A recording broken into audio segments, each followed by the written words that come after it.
Hello à tous, alors on se retrouve comme convenu pour la description en détail du FNX Compact et un test de tir.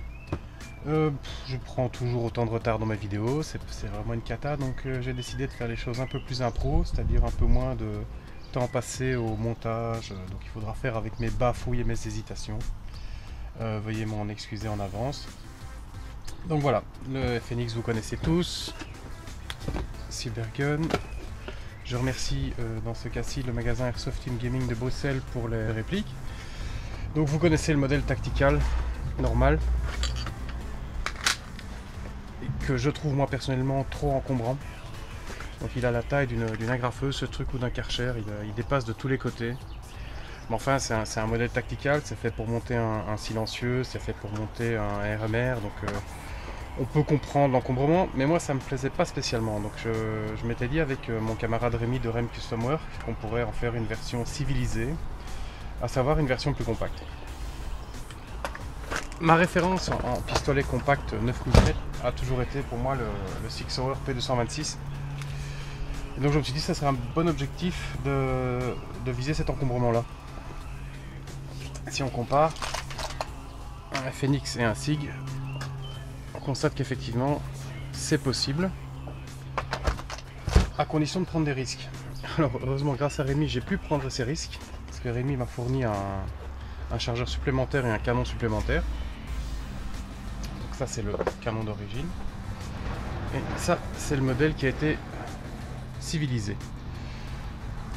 Donc on parle même pas de la découpe dans la glissière, ça devient un classique. J'aime beaucoup faire ce genre de travail, même si c'est assez chaud à faire. Mais là le plus impressionnant, je dirais le plus difficile à faire, c'est pas tellement la découpe du canon. On peut le voir ici, qui a été découpé sur environ 2 cm. Et refraisé, évidemment les rayures sont toujours apparentes, il a fallu raccourcir le canon interne. Mais vous allez voir par après, les performances n'en ont pas souffert du tout. Comme me le demande parfois, est-ce que les freins de bouche, compensateurs de recul et autres découpes changent quelque chose au niveau du tir? Non, pas du tout, on est en airsoft, donc c'est purement esthétique, c'est purement pour se faire plaisir qu'on fait ça. Les compensateurs de recul et ce genre de choses ne fonctionnent que lorsqu'on tire à balles réelles et qu'il y a une quantité de gaz qui sort par l'avant du canon. Donc, le chargeur, pour comparer, c'est là que ça a été le plus chaud. On va prendre un chargeur standard. Voilà la différence. Donc il a fallu recouper dans le métal. Encore une bafouille. Et donc j'ai enlevé à peu près 1 cm de matière que j'ai coupé à la scie à métaux et à la Dremel pour fignoler le boulot. Et il a fallu recouper la carcasse ou lui retirer son magwell. Je déteste ce magwell en plastique, il est moche, il est proéminent en plus sur le FNX. Pour faire esthétique, je ne suis pas contenté d'enlever le magwell, j'ai également relissé une partie des points de préhension qui sont ici, sur 2 rangs, de manière à avoir un contour esthétique. Le chargeur donc a été découpé comme je l'explique, il n'y a pas que ça, j'ai également aplati le fond du talon, de manière à gagner de nouveau 3-4 mm de ce côté-là. Alors pourquoi est-ce que c'était difficile de couper le chargeur? Parce que comme vous le voyez ici, il y a 3 vis qui normalement maintiennent le fond du chargeur et le filet ne continuait pas, donc il a fallu refaire les filets de vis qui font à tout casser 1 mm, 1 mm 2 quoi. Donc c'était pas simple et le joint était foutu sur ce chargeur. Le joint venait d'un chargeur de Rémi et c'est justement grâce à ce sacrifice de chargeur que j'ai pu tenter le coup, et donc j'ai dû refaire complètement le joint en silicone, en sachant qu'on parle de gaz et donc il y a une certaine pression, donc j'ai dû inventer un système de sas qui mettait le silicone sous pression le temps du séchage, parce qu'évidemment à l'intérieur le silicone n'étant pas exposé à l'air ou au gaz, il ne sèche pas, donc il a fallu que j'invente un petit système, donc ça a fonctionné. J'ai eu une petite fuite au début, mais en fait il a suffi de resserrer légèrement mes 3 vis pour que la fuite cesse.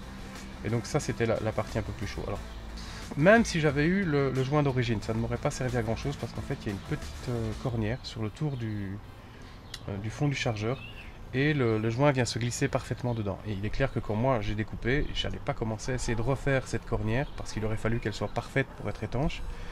Et je n'ai pas les moyens techniquement de faire une cornière avec une découpe aussi complexe. Donc de toute façon, même si j'avais eu le joint d'origine, j'aurais opté pour refaire un joint complètement. Donc voilà, ça a marché. Et on n'a plus de fuite. Bon, le chargeur étant raccourci, on a une quantité de gaz un peu limitée, mais comme vous le voyez, le chargeur est énorme. Il y a un espace de gaz gigantesque à l'intérieur, donc il n'y a pas de souci de ce côté-là. J'ai également recoupé quelques spires du ressort pour diminuer la pression, parce que comme le chargeur est plus court, la pression était vraiment très forte. Ici, on va tirer avec de la 0,25.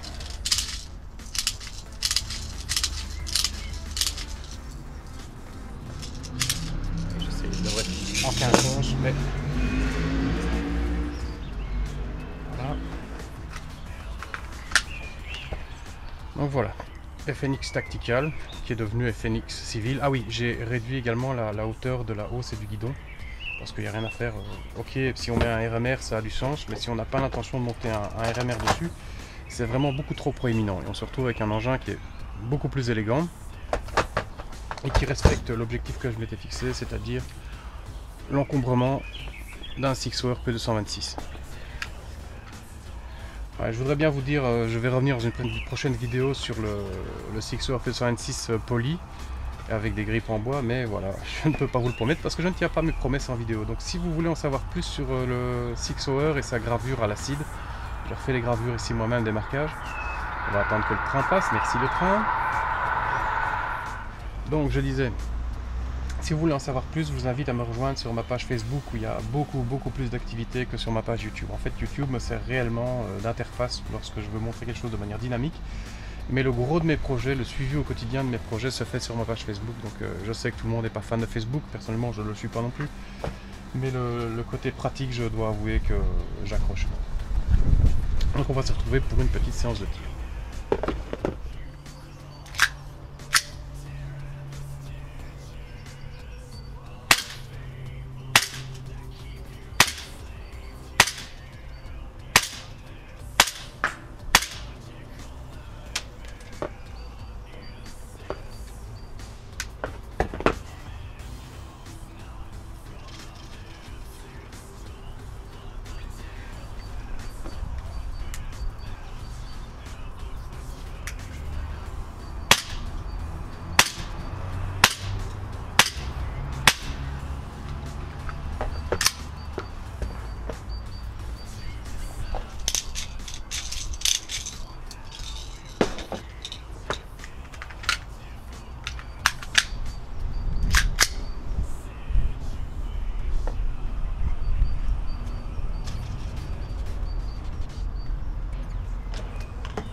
Peut mieux faire.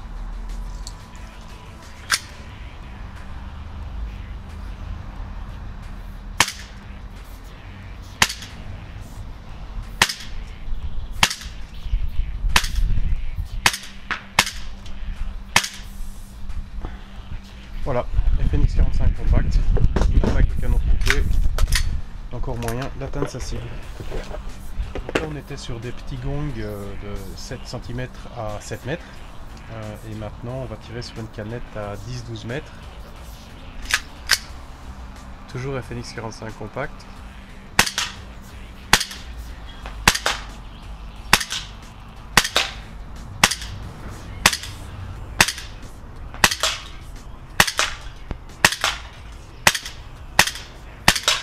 Le hop-up est réglé trop haut.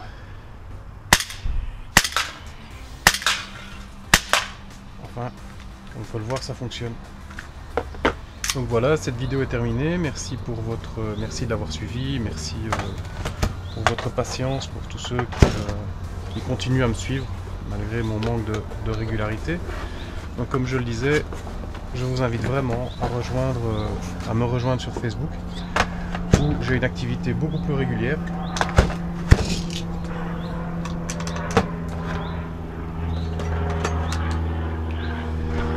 Et je ne sais plus ce que je dois raconter, donc à tout bientôt. Donc je vais enchaîner tout de suite avec la M4 qui mode.